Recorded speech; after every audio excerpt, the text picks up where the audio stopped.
Two, one.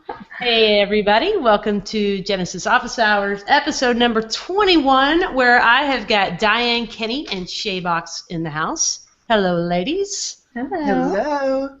And we are, let's see, we're working live off of the GOH chat hashtag today. So if you're tuned in to us either via YouTube or Google Plus or watching over on carriedeals.com, you can tweet using the hashtag GOHchat to send questions to our guests. So, without further ado, I'm going to let you guys introduce yourselves.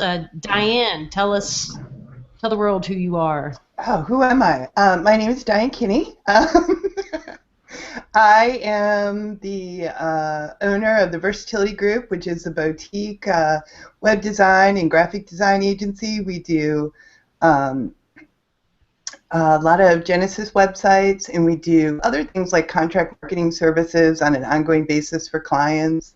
And I came to the web world in a little bit different path than most people. I spent a lot of years, almost a decade, as a VP in the enterprise, as people like to call it, overseeing application development for a huge team of developers and overseeing operations. So my claim to fame, I guess, is experience with business process, project management, many topics people find dull and boring, but I find fascinating.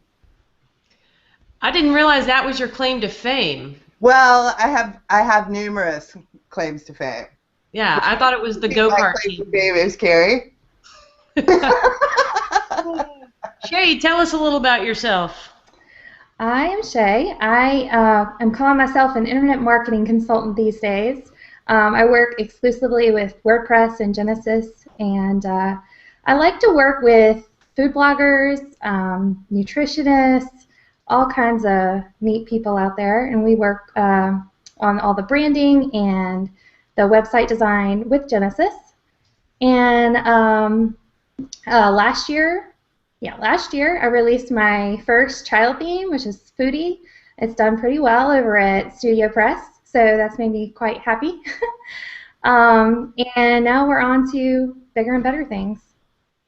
Cool. Well, I know a lot of our Genesis Office Hours listeners will be curious to hear the kind of nuts and bolts of your success with Foodie and things like how you've managed support and just kind of the whole ball of wax that goes around selling a product. So Right. Feel free to get those questions in to Shay. And then we've had Diane, excuse me, we've had you on a couple of times in the past and had the feedback that people really enjoyed just general consulting and business knowledge. So, like she said, claim to fame, working working in a larger agency and on some of those larger projects. So, if you have questions related to business development, working with clients, all that good stuff, get those into Diane. So, and I will make just a quick little announcement. Apologies if you are watching or tried to watch from my site today. I've done some massive overhauling at carriedeals.com, and not everything works as it should, and that's just kind of par for the course. It's like if your kids are sick and you take them to the doctor, magically they're hanging from trees when it's time to get them into the office. They are magically feeling better. And in the same way, when I tried out the website this morning, that video works just fine, but now it appears that it's not. So you can join us over at Google+. There's a Genesis Office Hours community there that you can link up to, so apologies for that. All right, so we've got lots of folks streaming in. I did have a question on Twitter this morning that I thought I'd just go ahead and address on Office Hours here. It came from Michael Quinn, who's watching live from Australia, where it's the dark 30. And his question, he's taken over a site for a client from another developer who's working on an older version of a Genesis theme that now there's a pro version available. So his question was, is there any way to get a free update or just an update from StudioPress for that theme? And in case you've ever found yourself in that same scenario, the short story is no, unless you have access to StudioPress or purchase that theme yourself, you won't have access to updates. But that said, you probably don't really want to update a site. Like, the whole beauty of working with child themes is that you can rock out a lot of customizations. So if you've customized a child theme, you don't really ever want to update it with one of those pro versions, because you'll lose all your customizations. That's not to say you can't update it. Just be prepared that you will lose your customizations. And then the long story, of course, is if you own the Genesis Developer Pro Pack, you have lifetime access to all their themes, new or current and forthcoming. Yeah, so I hope that you got your question answered, and StudioPress also chimed in on Twitter with some excellent customer service. So, all right, let's talk turkey, ladies. It's not even Thanksgiving, but we're going to talk turkey. Shay Bocks. Yes, ma'am. You have single-handedly ridden the #1 theme spot for StudioPress for, do you even know how many weeks? It's been a few months. Yeah, like we're losing count. I don't even have that many fingers to count off the weeks. Can you tell us a little bit the story behind Foodie theme? Like, was it created to scratch your own itch, or a need you saw in the market, or how did that come about? Well, it was more, I was doing custom sites for a lot of food blogs, just because I like food, so that's naturally where I went. And I was getting a lot of questions from people saying, well, I can't afford a custom theme. Do you have like a pre-made theme I could use? And I thought it was odd because I really, was doing more custom stuff. But I figured, you know what, let me try this out and see if I could come up with something that would allow food bloggers to use it, but use it in a way that allows their own brand to shine through it, and didn't like already have everything designed, for certain colors, or pick like graphics in the background or anything like that. So I set out to create a very minimalist, clean theme that would serve food bloggers well. And when I did it, I got some encouragement from another theme developer, Lindsay Reel, and she encouraged me to do it, even though I was really nervous about it. But when I first did it, I really just was hoping to make enough money back in order to make up for what I had put into it. Because, as you know, you have to get your theme audited, and it takes quite a bit of work, and sometimes there's an investment there to do it. So I was hoping to get it back, and within, I would say, a couple of months, I did get it back. That was just selling on my own site. And then I noticed that I was getting some interest in the Genesis community, and I think Brian had sent out a tweet about it. So I contacted him and asked if he thought it would be a good idea to get it on StudioPress, because by my standards, it had done well on my own site. Now I see that that probably wasn't very well, but so we talked about it, and he got it up there, and it's been just like hot ever since. So that's pretty much the story behind Foodie. It wasn't like I wasn't like looking for what do you call it, passive income or anything like that. I was really just trying to serve a need to the people who were asking me questions. Awesome. Well, congrats to you for a really nicely done theme. Thank you. And I spied, Rob New, was he on your audit posse? Yes, he was. He's actually been a very integral part of how well Foodie's done. He's awesome. And we're actually working on some new stuff to add to it for a Foodie Pro version that's going to be kind of interesting. Based off of all the feedback we've gotten through support and what people want to do with the theme, we're taking it even further. Very nice. Yeah, I opened up your source code because that's what, I do. And I saw some signature Rob components in there, but it's a really nicely put together theme, and it has built-in, if you're not familiar with it, it has built-in styles for or post type for dealing with recipes, and then also supports the zip list recipe plugin. Is that it's the easy recipe? Easy recipe, yeah. Easy recipe. Sorry, my bad. I'm seeing some notes in the search column that people are still having trouble with the video. So let me. Oh, whoa! That was Inception. I just watched.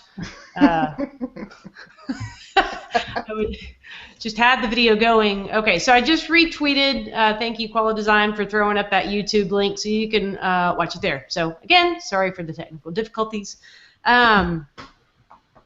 Let's talk a little bit about supporting the support aspect. How, like, at what point were you like, holy crap, I cannot support this? Well, I have to be honest, that is my least favorite part of having the theme. I was doing it all on my own for the first few months, and it finally got to the point where I couldn't keep up with my client work because I was getting so many questions in, and so I hired an assistant to help me with that, and together we kind of tag teamed it for a little while. Then I had hired a couple more people to come in. So at one point we had 3 people plus me working on it at one time. And we were getting questions in every single day, like several every day.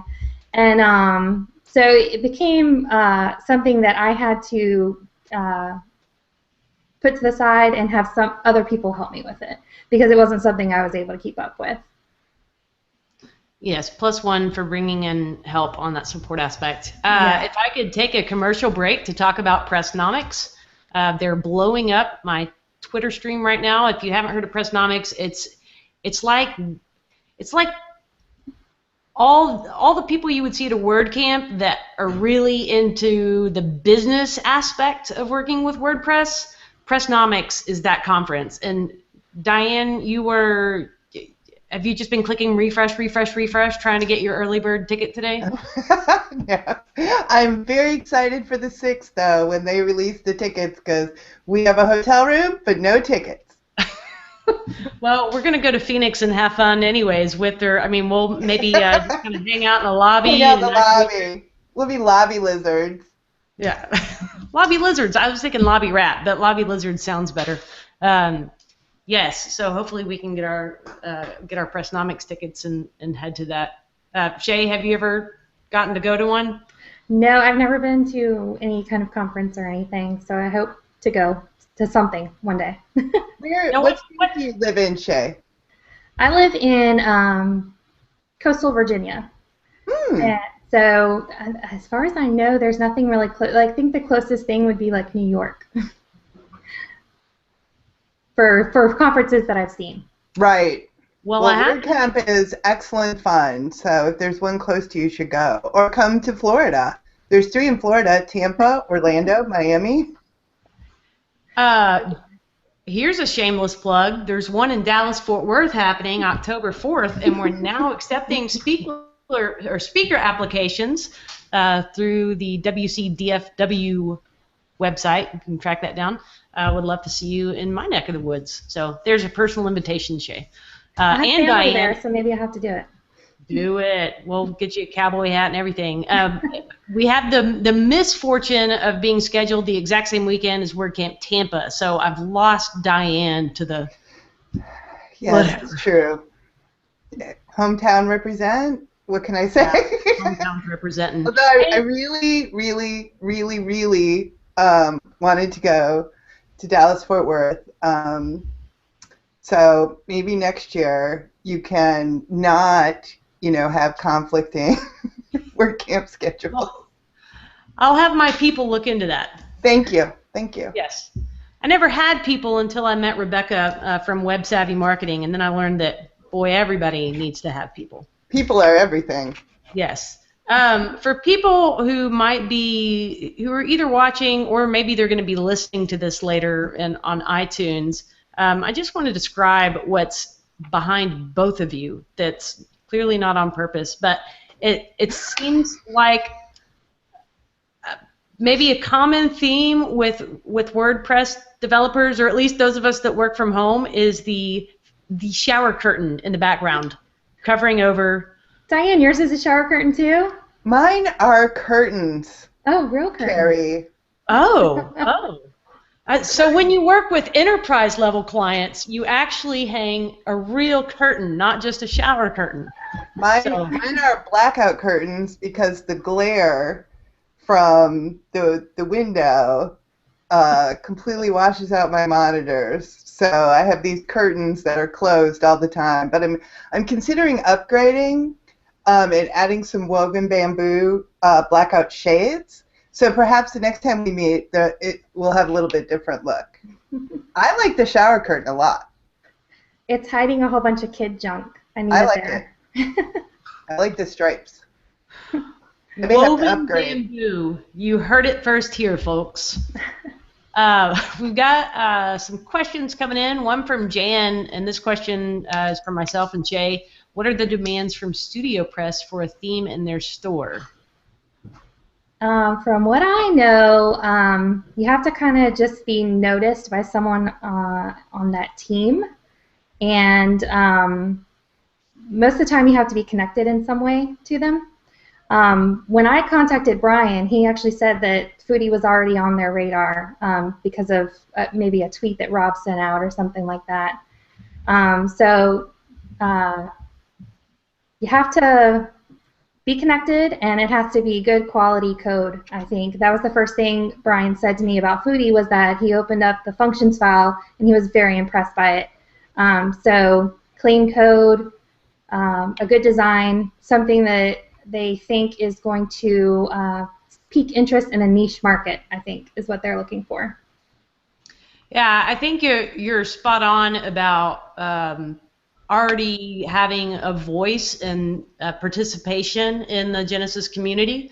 And my strong guess is that StudioPress wants to see that track record of helping and supporting and all of that ahead of time. So in other words, they're not going to put a theme in their store where there's nobody behind it to support it. Right. So they're, when they're putting their stamp of approval on that, it's there's some inherent trust in that developer.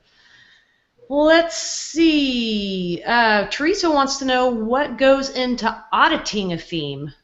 We've talked about this on the show in the past, or really just mentioned the importance of getting an audit. But Shay, do you want to kind of walk through that process in your experience? Yeah, I know you had Gary Jones on last week, and I've heard wonderful things about his audits.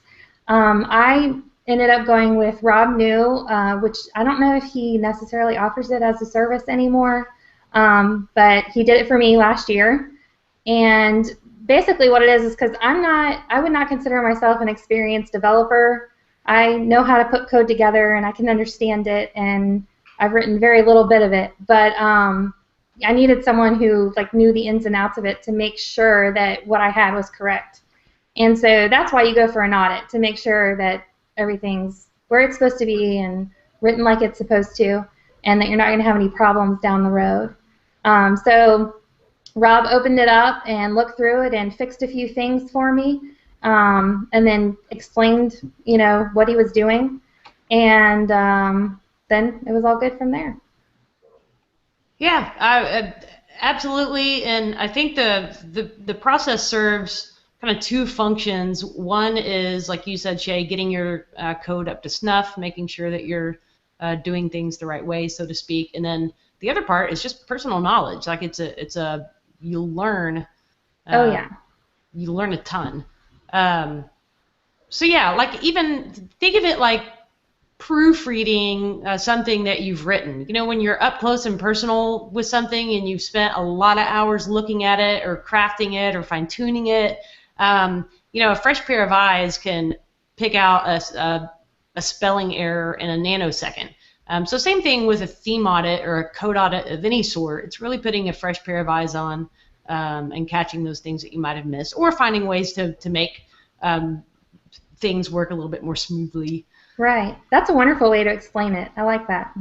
Well, thanks. I've really been working on that explanation. I spent a few hours this morning practicing in front of the mirror. If I'd had a shower curtain behind me, it would have been even better. We're gonna get you one. So I'm gonna try my hand at a teaser. I've never worked in the news industry, so I don't know that I have much skill with teasers. But here it is. You're gonna want to stick around till the end of this episode because I have a special announcement. Ooh. How's that for a teaser? That's a good teaser. Okay, sweet. I saw a question in the hashtag. The question was, how do you process and not get overwhelmed by all the information and interaction and everything else? Now, I lost track of who asked that question. Wait, there was a question in a hashtag? Well, in the hashtag column. Okay. Just clarifying, because I didn't know if hashtags could, grow things. Well, you made your own hashtag, so... True. I have Twitter approval. Yeah, I'm not seeing that one. What do we call that? The stream? I don't know what to call it. Carrie? Yeah. Jessica Commons referred to it as a Twitter or the Twitter or something like that. I think it's very. Creativio? How do you manage the digital information overload during the day and even manage to do your regular work? Well, you should start by doing your work. I mean, that's the most important thing, during the work day is to do your work. And I have actually tried to come up with a couple systems because there's a lot of information that's good. There's things that you want to capture so you can sit down and, go read them later. Things you want to study. And for me, they kind of fall into like 3 general categories. So URLs, things that people are tweeting, things that people are sharing. I have used Pinboard for a couple years. When Delicious was having all their freak-out problems, Pinboard came out, and they have great tools in there. Like, you can even set it up. You can connect your Twitter account to it so that when you tweet something, it'll capture the URL of what you tweeted. All kinds of tools in there. So, and then I go back and look at, what I've saved in there, and you can tag things and organize them. So it could be inspiration, it could be a code example. So that's what I do with that kind of stuff. I also have I like pretty things. So I've created kind of a system with Awesome Screenshot and Dropbox, where I've set Awesome Screenshot up so it saves to Dropbox automatically, and I just screen capture things that I like or inspiring, and so I have those.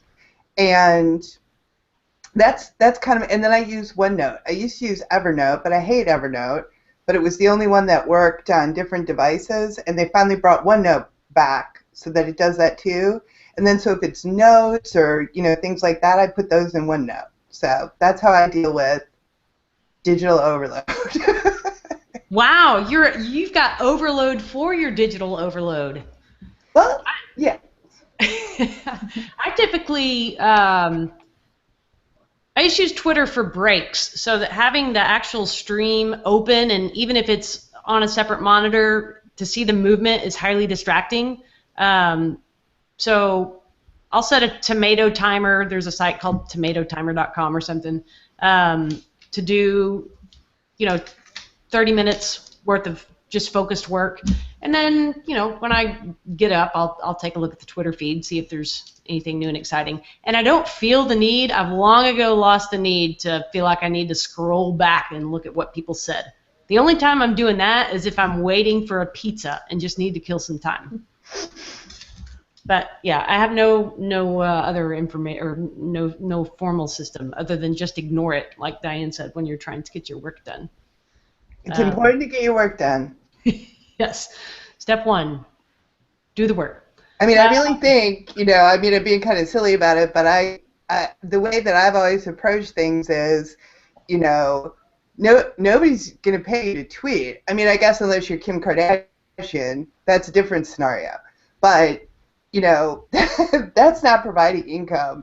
So my whole hierarchy of priorities is based around money, in kind of a, diminishing spiral. So hopefully I'm spending the most time on things that make money and the least time on things that nobody pays me to do.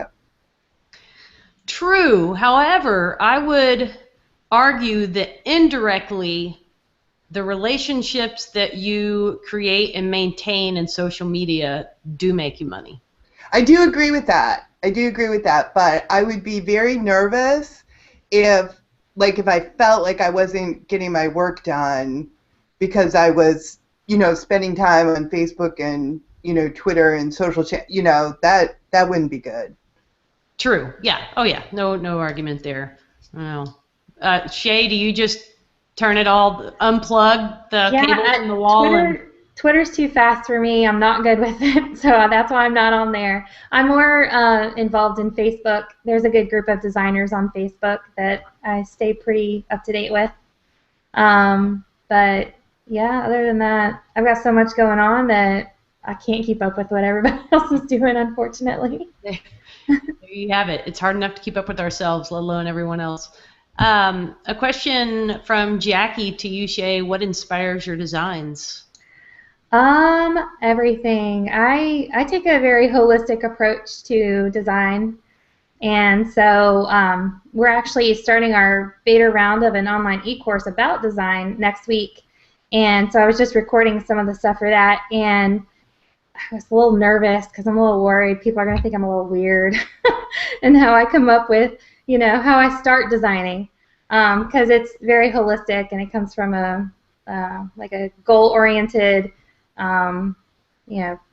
almost spiritual place, I think. A little weird, but yeah. So I find inspiration everywhere. In the home decor aisle at Target? That is a good place to find it, yeah. You see all the Target stuff everywhere. We've got Ryan Sullivan doing some Maderoing in the Twitters over there, calling you out, Diane, that you're not getting paid to tweet. I'm gonna work. Maybe Ryan could pay me to tweet. Hey, now there's an idea. I'll leave that to you to work out the contractual details. Rob did chime in that because of other things he's got going on right now, he doesn't offer theme audits as a service, but Gary Jones definitely does. So hit him up at Gary J if you need one. All right. So good questions coming in. We've got Jackie is. Here's what I imagine our listener Jackie is doing right now. She's in a Starbucks parking lot trying to get to their Wi-Fi, but she's too far away from the door, so she's tethered to her phone on multiple. Jackie, I just applaud you for your tenacity and wanting to participate in the show today. You get a data plan. Yeah, you get #1 listener points for that. So yeah, sweet. That's impressive. It is very impressive. So Shay, what is this new thing you're doing? We are actually starting an online e-course for branding and customizing your own website. So we're starting with a beta round next week, and it's going to officially launch in the fall. And so that's where my head's been a lot lately. And what's that called? It's called Garnish. Excellent. Yeah, it's all about garnishing your website. And it's geared mostly towards food bloggers, but it's really for everyone. I even think we have 1 or 2 designers in there looking to just get, some more experience and information. I think that's a great thing because I've done a couple like design courses, and I think it's fantastic, even if you have a lot of experience with design, because the insight of how other people approach design, and just watching their process and how their mind works and how they get to completely different results than you would is very, very inspirational. I don't think Exactly. you ever really kind of experience out of doing things like that, because you always learn something, and you always gain some insight into how other people do things. And what a great idea. So you're starting to roll it out? Yeah, well, we started enrollment for the beta round at the beginning of July, and so that's just about to close up. The class is almost full, and so we're actually starting the course next Monday, and it runs for 6 weeks, and so that'll be our first go around. We'll see how everyone does in there, and then I'll launch it, like really launch it in the fall. So that'll be So where open do to people go everyone. to find out about that? You can go to shaybocks.com/garnish. It's not something I'm really advertising right now, so Oh, it's kind of just sorry. like no, it's good though, but it's I've kind of like let it out to some people I know, but but we do have a couple more places if anyone else is interested. I will note that Shay, in your lower third, I hate to call you out on this, but it's shaybock.com. You might want to throw an S in there. So Oh Lord. yeah, I know. I had someone send me a message yesterday that they've been trying carrydills.com with 2 L's about 1,000,000 times and frustrated that they couldn't find me. Um, so now I'm going to register every potential spelling variation on my name. So just kidding, That's a I'm not great going to do idea. that. Let's see. We have a question from Brown Bag Review on, is Foodie theme mobile responsive? I think Absolutely. yeah, it always has been, right? Yeah, it's always been mobile responsive, and we've even made some improvements on the mobile menu and a couple of other things. So yeah, definitely mobile responsive. Cool. I also like that it has a couple of nice spots for ads built in, because a lot of food bloggers are making helping Right. fund their site through advertisements. So That's how they make their money. Yeah. yeah, so that's really nice that that's already considered in the site design. Um, let's see. We have a question from Katie. Who's on your team for the course, Shay, and how do you go about finding the right partners for your business? So that's a two-parter. Right. Well, my team is me and my support team for Foodie. So I wanted to include the people who I was already familiar with and who knew my theme inside and out. So we've got Julie from Blogger Boutique, and Jody, who actually is someone that I know personally and who has been working with me for several months now. And so that's the basis of the team for Garnish. About going about finding people to work with, I think I'm not a good example of that. But I've gotten very lucky with Julie and Jody. They've been great team members of mine. And Heather McCann worked with me for a while as well, and she was great. But those have all come out of prior relationships. I already knew them. So. I don't know, is that part of your support, your regular support crew as well? Yeah, they're my support team, and I think for me it works well to work with people that I already know, I'm comfortable with, and I have experience with them. All right, cool. Scrolling back through a couple questions, I'll get to them in a sec. Diane, I wanted to, I'm guessing, I need to do an official survey so that I can find out, all you guys that are listening, really a little bit more about your businesses and what kind of work that you're doing. But my guess is, I'm just assuming that everyone's like me and that we're mostly working on, we're single person agencies, quote unquote, one-man shops, one-woman shops, working on smaller projects. Diane, Diane, give us an idea, and I mean, you call yourself an agency and you have a small posse. What are the types of projects that you take on?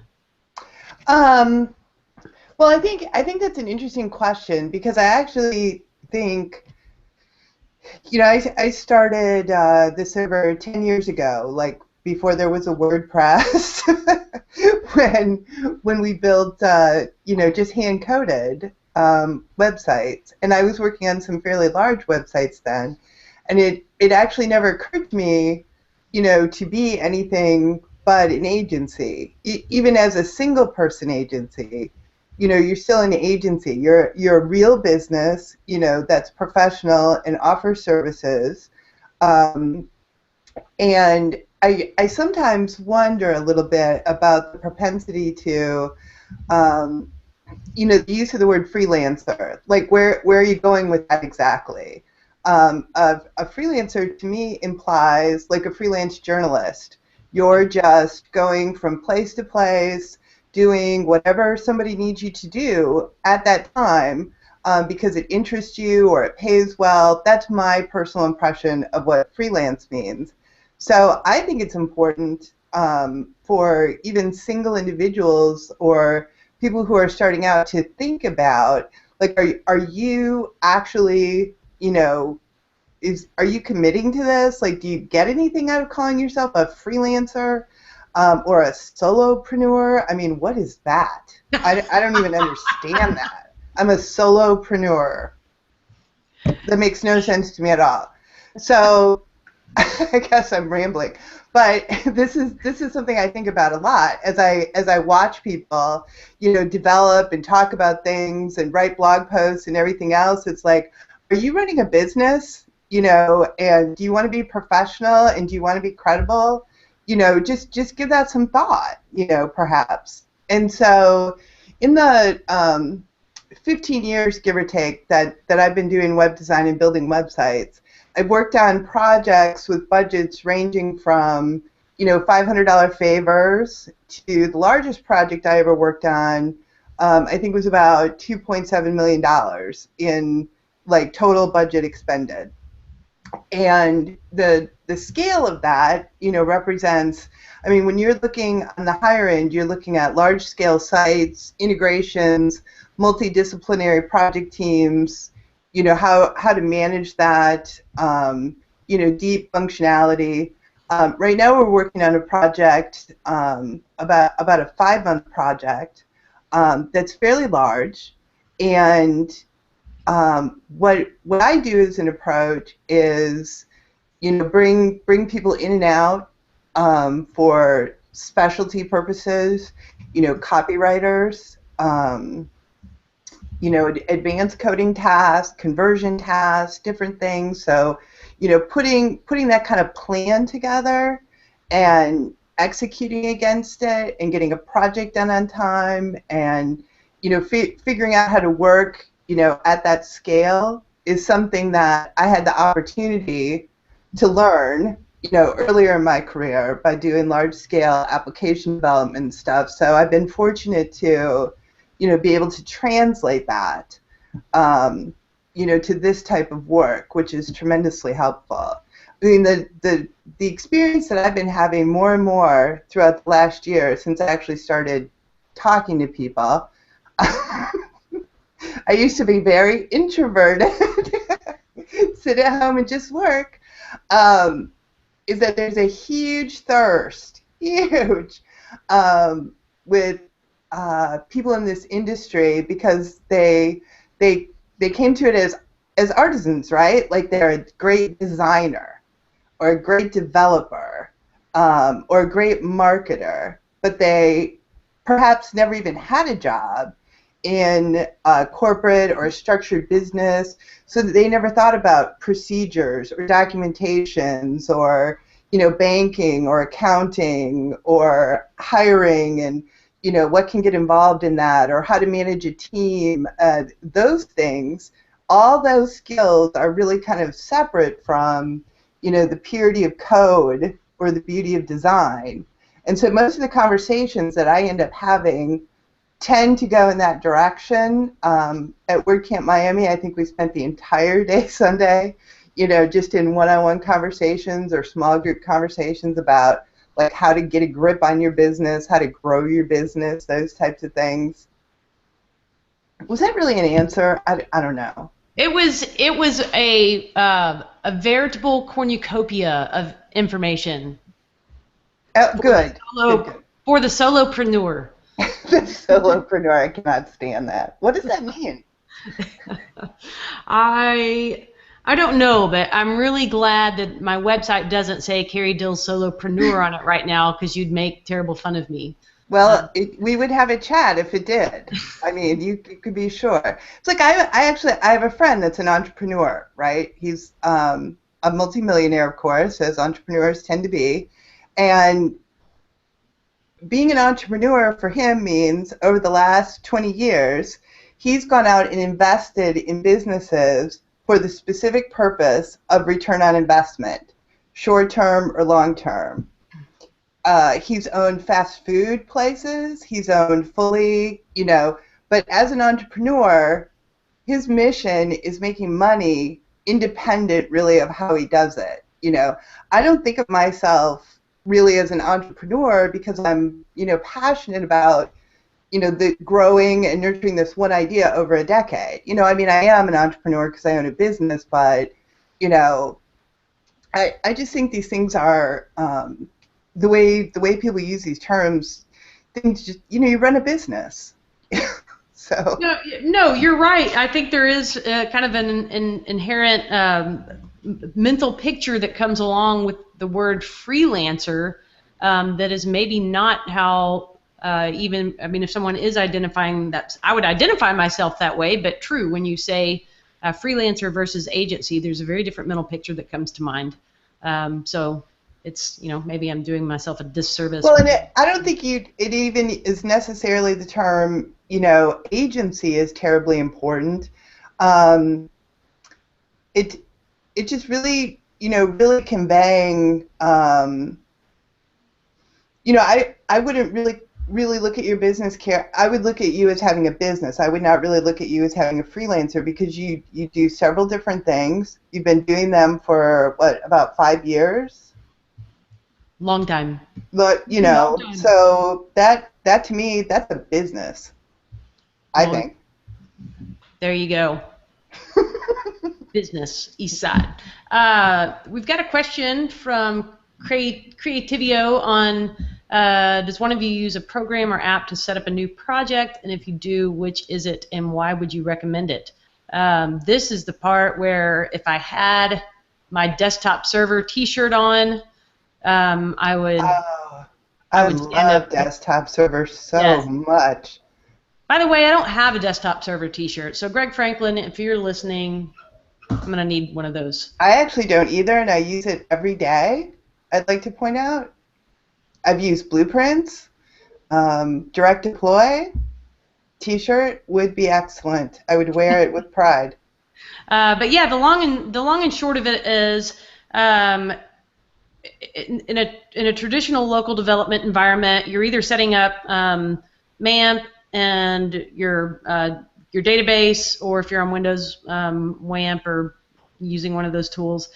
Desktop server has all of that rolled into it, and you can just with the click of a button. I mean, they have a free version on their site. I'll throw it up in the show notes later, but it's just a fantastic tool for spinning up local installations really, really quickly. And then, like Diane mentioned, once you're ready to deploy to a live site, it's got some nice features for that too. Let's see, we got a question from Jackie looking for some examples of poor coding habits. So when we're talking about needing code audits and that sort of thing, what are some things that stand out? Shay, do you have any particular irksome things? I guess it annoys me when I think about CSS more than PHP, but it annoys me when things aren't alphabetized, which they should be, or when properties aren't indented or things like that. It needs to look clear to me. Yes, for readability, definitely use proper indentation and yes, and alphabetize the properties for each selector. Um, But y'all are the development gurus, so what do you think? I don't really alphabetize. Diane, you're fired. Just annoying, you know. Time is short. I mean, if there was a tool, and I think there is, that would go back and alphabetize for me, I would use it. But you know, It's I'm not the strongest person with tedium. it's just second nature when I'm writing it. It's or even inserting new style selectors. It's just I I do make it an effort, but I tend to get absorbed in. I do a lot of designing in the browser now, and I get very absorbed into what I'm doing, and it's like, oh well. um, But that doesn't go to anybody. I'm not, I'm not selling that theme, or I'm not, inflicting it on the public. So you're not inflicting your code on the public. I am not. I am not. For PHP, I would say, or just for any non-CSS, proper commenting. So imagine that someone else comes and looks at your code. There are many things that are forgivable because you just don't know them, right? Like maybe you don't know what the you should indent with spaces instead of tabs, or you just don't know what you don't know. But documentation is something that anybody can do to use a comment and explain if there's a bit of code there, what that bit of code is intended to do.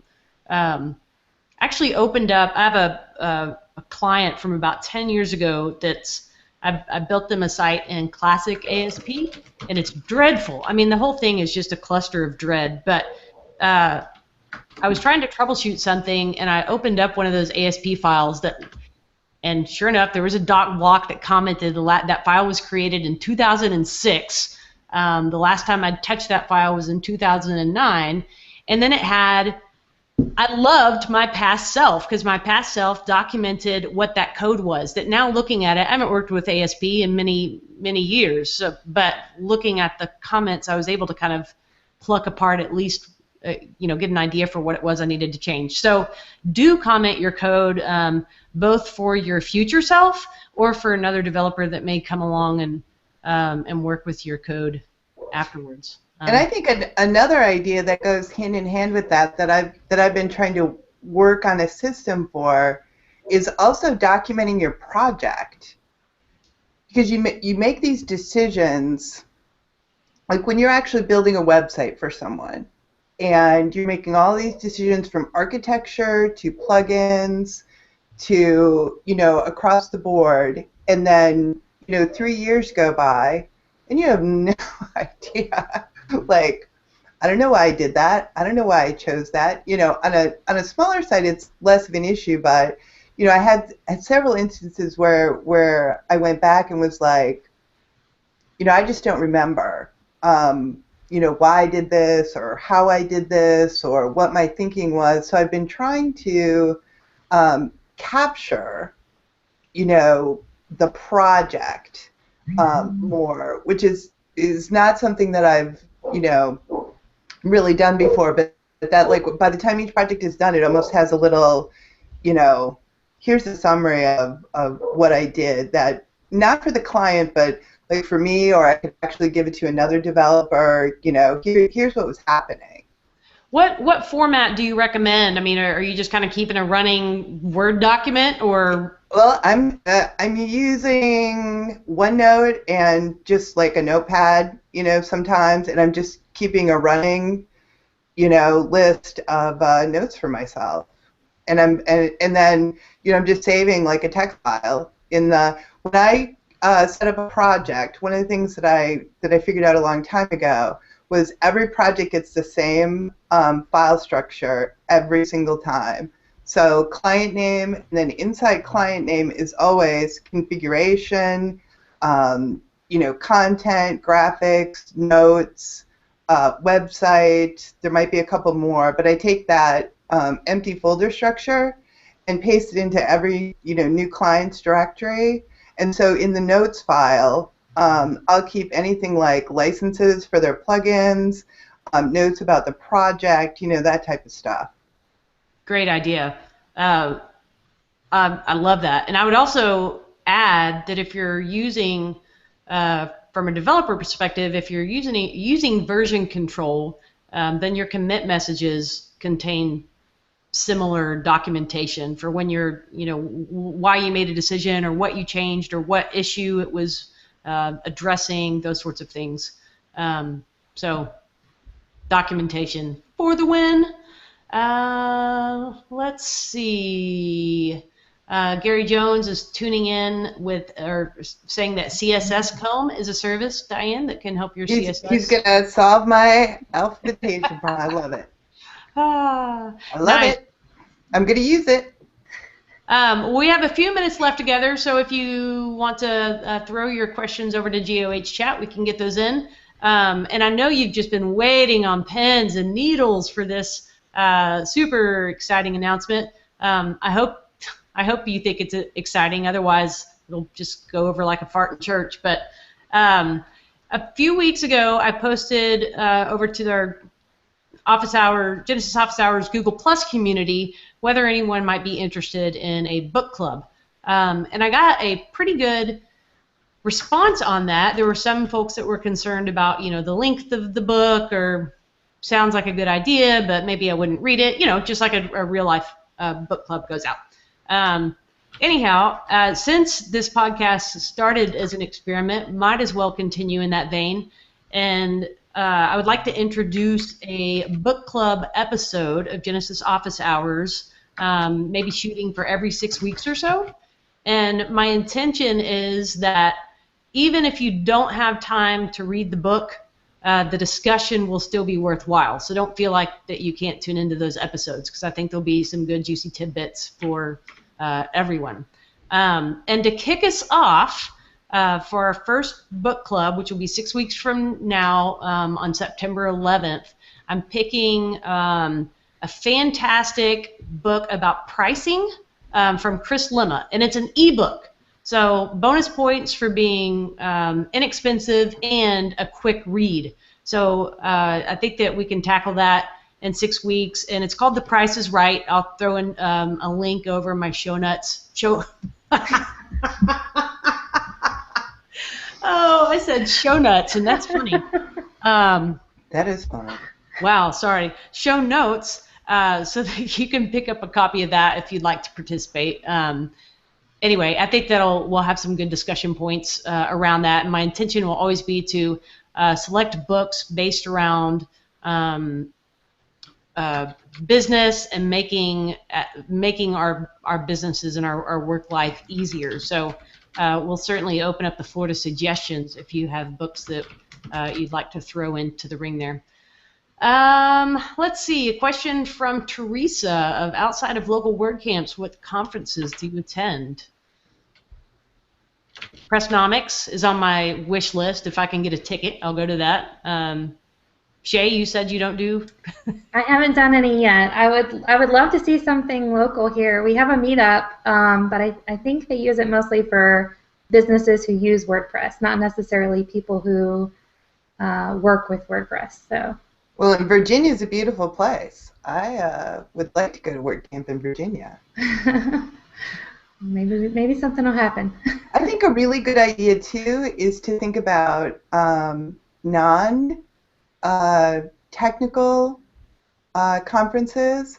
So if you're, and this probably would make sense for somebody like Shay, it's if you're working with bloggers, maybe go to where the bloggers are. If you're working with interior designers, go to where the interior designers are, go to where the architects are, because the more you learn, not about one specific business, but their industry and the kind of things that make them tick and what they're looking for, it really is helpful to specialize in certain things, because the web is such a broad thing, and I think go to where your customers are is the best advice you could ever get from a business development perspective. I think WordCamps are fantastic for personal development and professional networking, but I think in terms of business development, you should probably, go where your customers are. That's an excellent point, and I am going to a food blogger event next month, so that's pretty exciting. That's coming up. Apparently, I said nuts several times today, so I was eating pistachios earlier. That's my only defense. Sweet. We had one person ask, is the book The Price is Right in audio format? And it is not. It's an ebook, but I think I'm pretty sure Kindle or some of the other e-readers will do voice productions of written books. I could be lying to you right now. It's not my intention, but I'll have to research that and find out, because that's a good point about accessibility. Yes, and Shay, you have someone ready to start a Hampton Roads WordCamp. Whoop, whoop. Yeah, let's do it. Be prepared for some serious planning. All right. Well, thank you to everyone who participated and asked questions today. And again, I apologize for the technical difficulties. Should be smooth sailing by next week. But as we wrap up here, Shay, if people want to get in touch with you or be involved with Garnish or what you've got going on, give us the blurb. Where can we find you? Yeah, well, you can always contact me through my website, or I'm really active on Facebook. Not so much on Twitter, but if you message me or whatever you do on Twitter, I will get back to you. So cute. If you can find Shay in a hashtag. Yes. Yes. We should make Shay a hashtag. There we go. Hashtag Shay Bocks. Diane, where can people harass you? You can definitely find me on Twitter, DKinney. I have it open in a window in a counterproductive type setup. And if they need those $500 favors, do you have a special form that they fill out for that? Or? No. Okay. There are $500 favors are something that I can't even talk about. Yeah, that's for the after Genesis office hours. Yeah, that's what do they call it? The after show, like Oprah used to have after the show. Yeah, that's when the lights go off and no one can hear the terrible things we say. Exactly. All right. Well, thanks again, everybody, for participating, and I look forward to seeing you next week, Thursday, 2 p.m. Eastern. I'm going to start referring to it in the Eastern time zone because I think that's probably an easier starting point for the international community to do the math off of, or at least I'm hoping it is. So we will see you then, and until then, have a fantastic weekend. Bye.